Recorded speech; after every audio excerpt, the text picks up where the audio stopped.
Hi, it's John Vu, and today's lesson is on Hold On by Alabama Shakes from the Trinity College London Initial Drums Rock and Pop syllabus.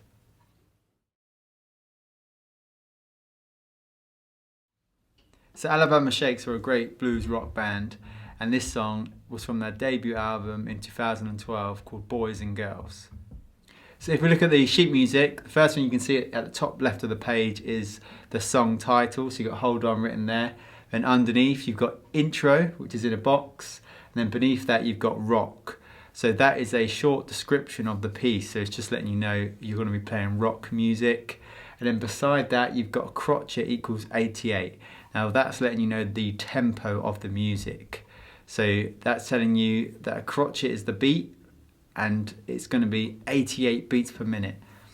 Okay, so that's the tempo, and then next to that you've got 2 bars counting. So when you play this with a backing track, you're going to get 2 bars of a counting before you play. So a counting is what sets the tempo for you. So you listen to that counting and it plays at the song tempo just so you can feel the tempo, so when you start playing you can come in at the exact tempo of the piece. Right, so coming to the first bar, so on the stave we've got our percussion clef, and then next to that we've got our time signature, which is 4/4. So that means the top number tells you you've got 4 beats in the bar, and the bottom number being 4 as well tells you a beat is a crotchet or a quarter note. So for this song we need to play a 2-bar groove. So if we look at the first 2 bars of the sheet music, we've got 2 bars of a groove which are playing quavers on hi-hat. So we've got 1 and 2 and 3 and 4 and for both bars on the hi-hat, and then we've just got a bass and snare drum rhythm. So if we look at the first bar, we've got a crotchet on the bass drum on the 1, and then we've got quavers on the 2 between the snare and bass drum. So you've got this 2 and, so you've got snare, bass drum, and we've got a crotchet on the 3 on the bass drum again, and then you've got quavers again on the 4 and, so you've got snare, bass. Alright, so we've got 1, 2 and 3, 4 and between the bass drum and the snare. So that snare's just playing at 2 and 4, so our normal backbeat. And then moving into the bass and snare drum rhythm of the second bar, we've got a crotchet on the 1 on the bass drum, quavers on the snare and bass drum, so we've got that 2 and, then we've got a crotchet on the bass drum again, and then we've got a crotchet on the snare drum on the 4. Okay, so the rhythm of the 2 bars is 1, 2 and 3, 4 and 1, 2 and 3, 4. Okay, so they're very similar rhythms. The only difference is on the 4 in each bar. Okay, so on the first bar you've got quavers between the snare and bass drums. You've got that 4 and. Then in the second bar you've just got the snare drum playing a crotchet on the 4. So there's no bass drum on the end of 4.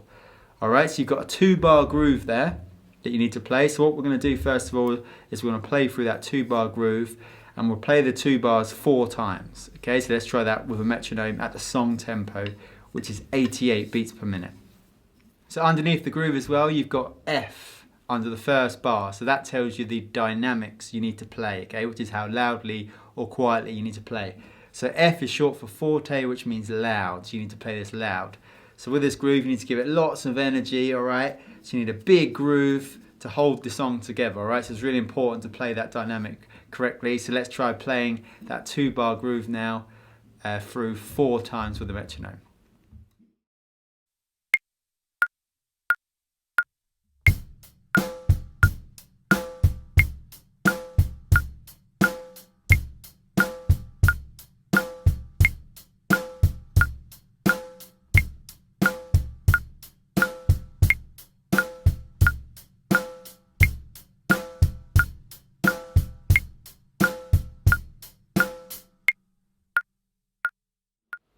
So after that 2-bar groove, what we've got in the next 2 bars on the top line is a 2-bar repeat symbol, okay? So this is the 2-bar repeat symbol, and it just means you repeat the previous 2 bars.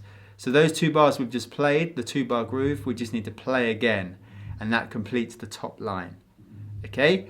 And then at the end of that first line, you've got a double bar line at the end of the line, and that tells you that there's going to be a musical change, which brings us into the second line. So if we look at the second line now, we've got a verse written above it, okay, so we move on to the verse of the song.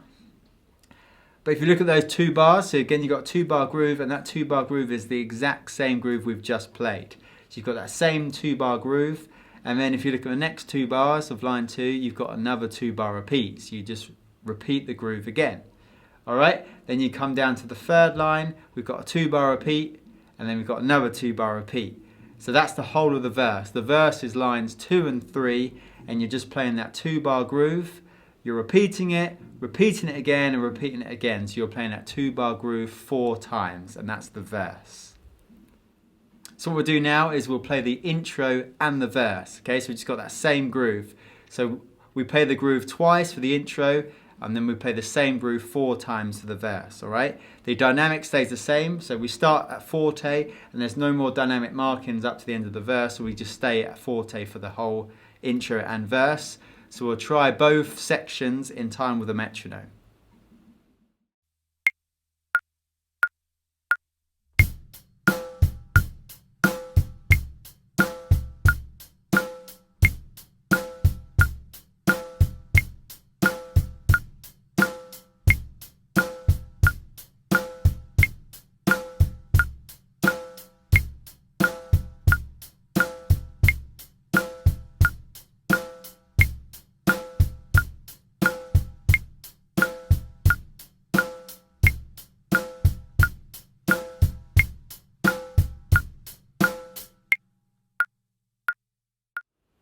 And now we'll try it in time with a backing track, okay? So remember, you've got a 2 bar count in, so what you'll hear at the start of the backing track is 1, 3, 1, 2, 3, 4, and that sets the tempo, okay? So when you're listening to that counting, make sure you're observing that tempo and you're internally feeling it, so when you start playing, you come in at the exact right tempo. What you don't want to be doing is coming in and kind of playing too quickly and when you're having to slow down, or coming in too slowly and having to speed up to catch up, all right?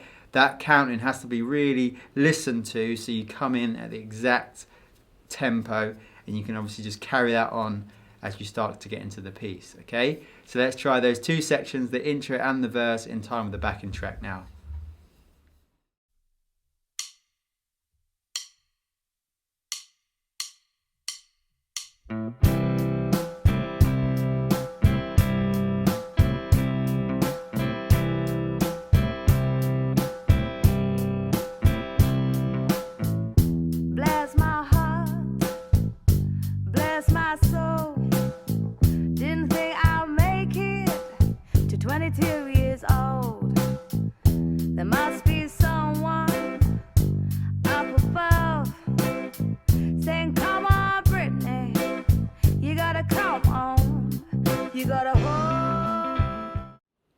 So looking at the end of line 3, you've got that double bar line again, which tells you there's going to be another musical change, which brings us into line 4. So if you look at line 4, above it you've got chorus there, so now we're going to play the chorus, which is why you've got that double bar line before it, it's telling you the music's changing.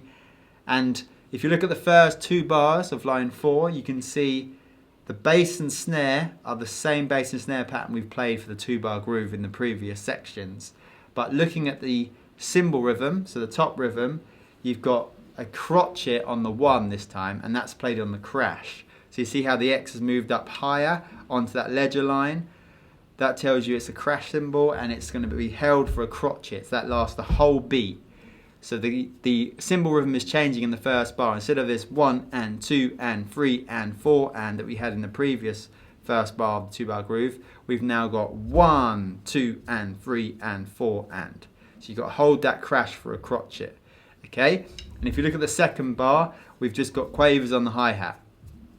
So those first 2 bars are pretty much the same 2 bar groove we played in the previous section. The only thing you're changing is the first beat of the first bar. You're just going to play that crotchet crash, okay? So let's just try those 2 bars. So just getting used to hitting that crotchet on the crash on the first bar, and we'll loop the 2 bars 4 times.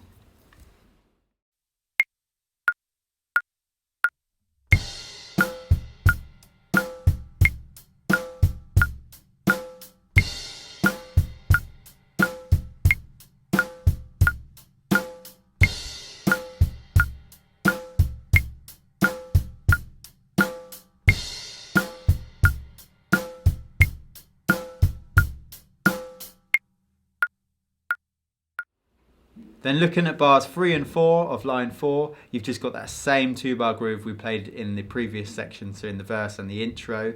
So you just got those quavers playing for both bars this time. You haven't got that crotchet crash. All right, so that fourth line is just those 4 bars, with the only change being the crash on the crotchet on the one of the first bar. And then if we look at the last line, we've got those same 4 bars that we've just had in line 4, and then we just finish with a crash cymbal in the last bar. All right, so let's try those 2 lines, so the whole of the chorus in time with a metronome.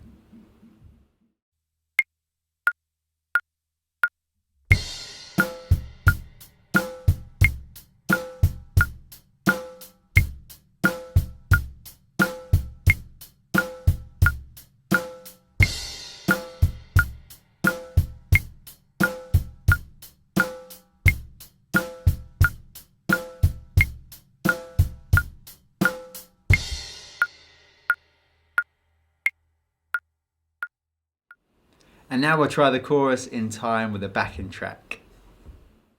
Saying, come on, Brittany, you gotta come on, you gotta hold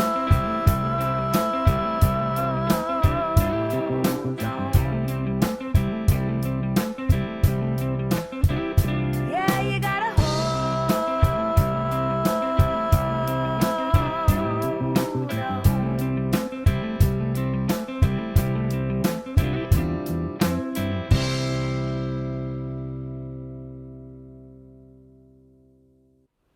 So now we've got all the sections, the intro, the verse and the chorus. We're going to try to play the whole thing now in time with the backing track. So we've got that 2-bar groove that doesn't really change, other than sometimes we play a crotchet on the crash cymbal instead of the quavers on the hi-hat cymbal. So we need to keep this groove rock solid, okay? Make sure the dynamic doesn't change, and keep it forte the whole time. Keep that timing consistent, all right? So keep those quavers evenly spaced when we're playing on the hi-hat.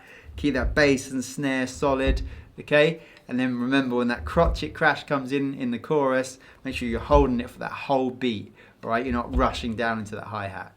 So let's try the whole piece now in time with the backing track.